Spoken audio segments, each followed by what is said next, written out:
Assalamualaikum warahmatullahi wabarakatuh. Perkenalkan, saya Dwi Larasati dari Prodi Sarjana Terapan Keperawatan dan Profesi Nurse tingkat 1B. Di sini saya akan menjelaskan tentang sistem kardiovaskuler dan pernapasan. Nah, di sini kita akan menyimak tentang apa itu kardiovaskuler dan apa itu sistem pernapasan. Baik, langsung saja ke sistem kardiovaskuler. Sistem kardiovaskuler atau yang biasa disebut sistem peredaran darah adalah suatu sistem organ yang berfungsi memindahkan zat nutrisi ke dalam sel. Sistem ini juga membantu stabilisasi suhu dan pH tubuh atau bagian dari homeostasis.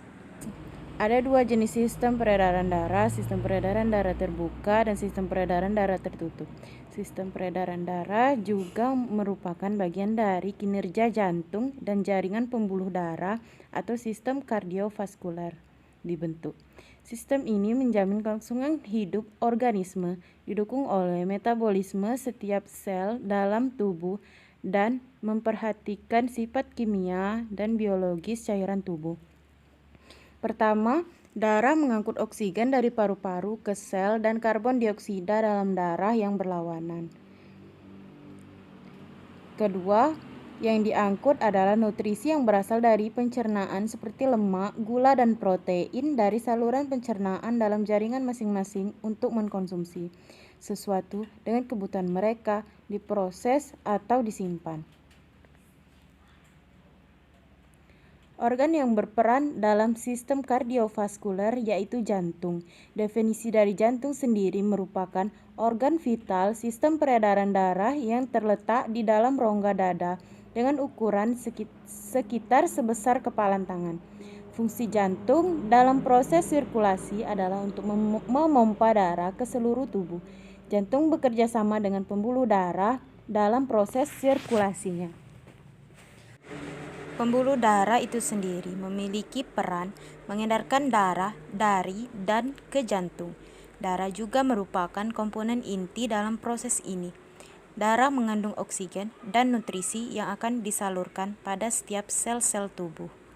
Selain organ-organ tersebut, ada organ tambahan lain yakni paru-paru.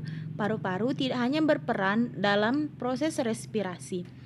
Pada sistem sirkulasi, paru-paru bertugas menukar karbon dioksida dalam darah dengan oksigen yang dihirup saat proses pernapasan berlangsung. Proses peredaran darah. Proses peredaran darah bertujuan untuk mengedarkan darah yang mengandung nutrisi untuk setiap sel-sel tubuh. Proses peredaran darah memiliki jalur sendiri. Berdasarkan jalur dan zat yang dibawanya, sistem peredaran darah dibagi menjadi dua, yaitu sistem peredaran darah besar dan sistem peredaran darah kecil. Sistem peredaran darah besar yaitu sistem peredaran darah yang mengangkut darah yang kaya akan oksigen dari jantung menuju ke seluruh tubuh, kemudian kembali lagi ke jantung. Tahapan sistem peredaran darah besar pada proses ini dimulai saat darah dipompa oleh jantung bagian bilik kiri atau vertikal kiri akan masuk ke aorta dan arteri selanjutnya ke kapiler di seluruh tubuh. Dari kapiler seluruh tubuh ke venula dilanjutkan ke vena dan vena cava dan akhirnya masuk ke jantung lagi pada bagian jantung serambi kanan atau atrium dexter. Sirkulasinya adalah jantung atau bilik kiri menuju ke aorta, menuju lagi ke arteri, selanjutnya ke kapiler atau seluruh tubuh, lanjut ke vena, kemudian ke jantung atau serambi kanan. Sistem peredaran darah kecil, yaitu sistem peredaran darah dari jantung ke paru-paru kembali lagi ke jantung dengan membawa darah yang mengandung karbon dioksida. Proses peredarannya dimulai saat darah dipompa pada bagian jantung bilik kanan atau vertical dexter keluar melalui arteri pulmonalis menuju ke paru-paru. Paru-paru bagian alveolus terjadi pertukaran oksigen dan karbon dioksida. Dari paru-paru darah kembali menuju ke vena pulmonalis dan menuju ke jantung bagian serambi kiri. Sirkulasinya adalah dari jantung atau bilik kanan, arteri pulmonalis, paru-paru, vena pulmonalis, dan kembali lagi ke jantung, tapi bagian dari serambi kiri.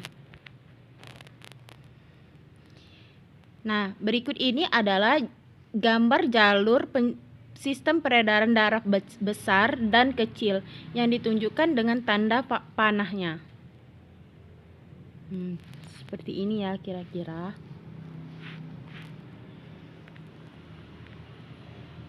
Sistem pernapasan. Sistem pernapasan manusia dilihat dari pengertian proses organ bagian-bagiannya. Nah, berikut ini adalah gambar dari sistem pernapasan manusia. Pernapasan atau bisa disebut dengan respirasi yang dapat didefinisikan sebagai sebuah proses pengembalian oksigen dan pelepasan karbohidrat dan pengurangan energi yang ada di dalam tubuh.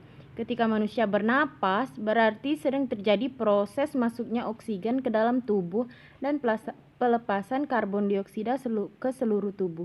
Pertukaran antara oksigen dan karbon dioksida tersebut terjadi di dalam darah manusia. Manusia yang memiliki pernapasan yang normal ditandai dengan bernapas sebanyak 12 sampai 20 kali dalam 1 menit.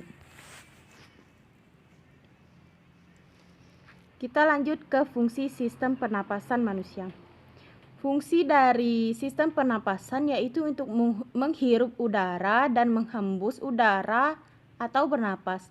Pertukaran gas antara paru-paru dan aliran darah, pertukaran gas antara aliran darah dan jaringan di dalam tubuh, menciptakan suara dan untuk mencium bau. Lanjut ke organ dan bagian-bagian sistem pernapasan manusia. 1. Rongga hidung.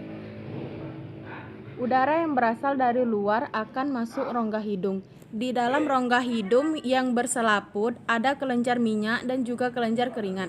Selaput itu berfungsi untuk menangkap benda-benda asing yang masuk ke dalam saluran pernapasan. Di dalam rongga-rongga hidung juga ada rambut kecil dan tebal. Rambut-rambut itu memiliki fungsi untuk menyaring partikel kotoran-kotoran yang masuk ke dalam hidung bersama udara.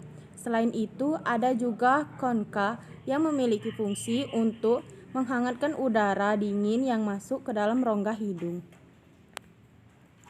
Lanjut. Yang kedua yaitu faring atau tenggorokan. Udara yang masuk dari rongga hidung akan melewati tenggorokan. Tenggorokan memiliki 2 cabang saluran, yaitu saluran pernapasan dan saluran pencernaan yang terletak di bagian belakang. Fungsi utama tenggorokan adalah menyediakan saluran untuk udara yang masuk dan juga keluar. Di tenggorokan juga ada pita suara yang berguna untuk menghasilkan suara. Jika ada suara yang masuk, maka pita suara akan bergetar dan menghasilkan suara. Jika seorang makan sambil berbicara, hal itu akan membahayakan karena makanan bisa masuk ke saluran pernapasan yang sedang terbuka. Meski begitu, saraf manusia bisa mengatur supaya menelan, bernapas, dan berbicara tidak terjadi dalam waktu yang bersamaan. Jika hal ini sering dilakukan, bisa menimbulkan gangguan kesehatan. Yang ketiga yaitu trakea atau batang tenggorokan. Tenggorokan adalah organ yang berbentuk pipa dan letaknya di sebagian leher sampai ke rongga dada. Dinding tenggorokan sangat tipis dan kaku dan ada di dalam rongga bersilia. Silia ini berfungsi untuk menyaring benda-benda asing yang masuk melalui saluran pernapasan. Batang tenggorok ada di depan kerongkongan. Batang tenggorok memiliki 2 cabang, Cabang dari tenggorokan itu akan bercabang lagi di dalam paru-paru dan menjadi saluran kecil yang disebut bronchiolus. Pada bronchiolus ada gelembung-gelembung kecil yang disebut gelembung paru-paru atau alveolus.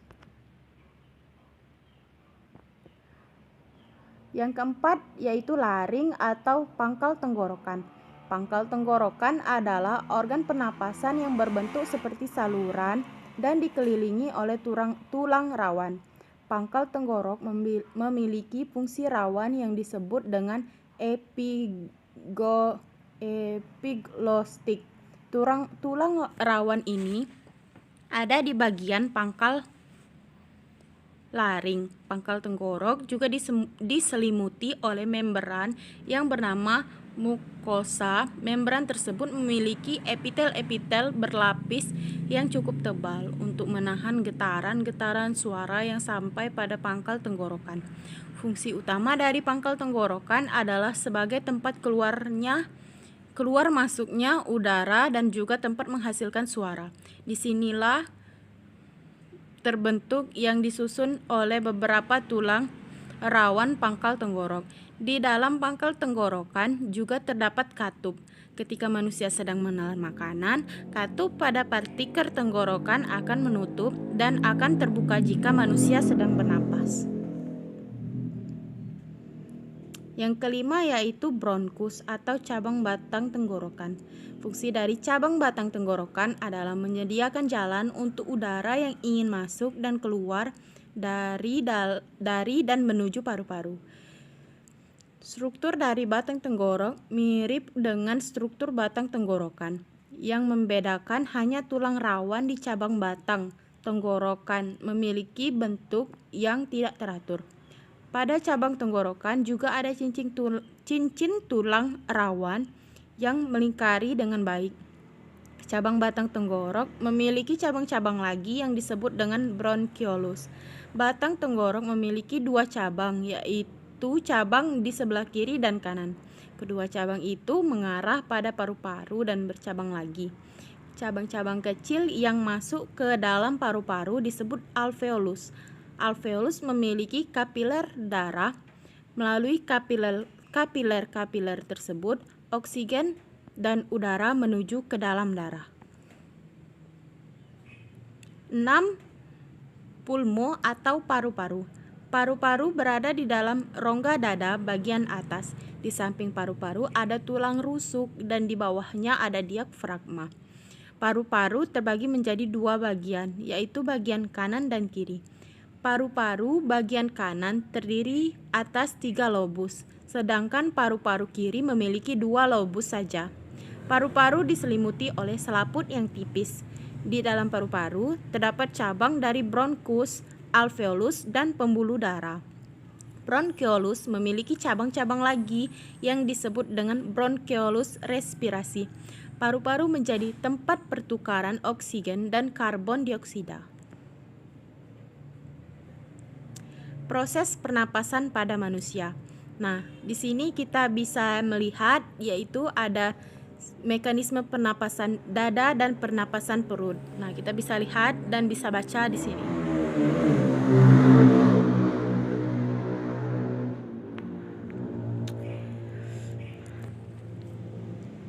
Nah, di sini penjelasan tentang pernapasan dada. Ketika kita bernapas menggunakan dada, otot yang berperan adalah otot-otot di sekitar tulang rusuk. Otot-otot ini dibagi menjadi dua, yaitu otot tulang rusuk luar dan tulang rusuk dalam. Otot tulang rusuk luar memiliki peran untuk mengangkat tulang-tulang rusuk, sedangkan otot tulang rusuk dalam memiliki fungsi untuk menurunkan tulang rusuk ke posisi normal.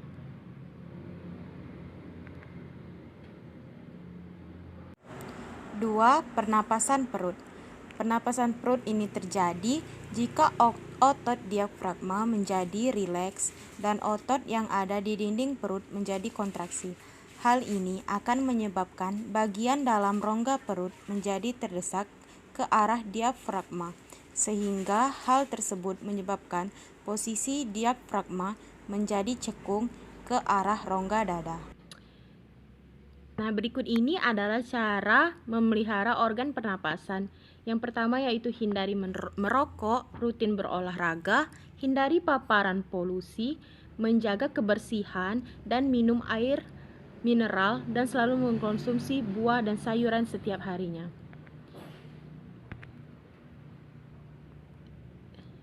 Demikianlah penjelasan dari saya. Wassalamualaikum warahmatullahi wabarakatuh.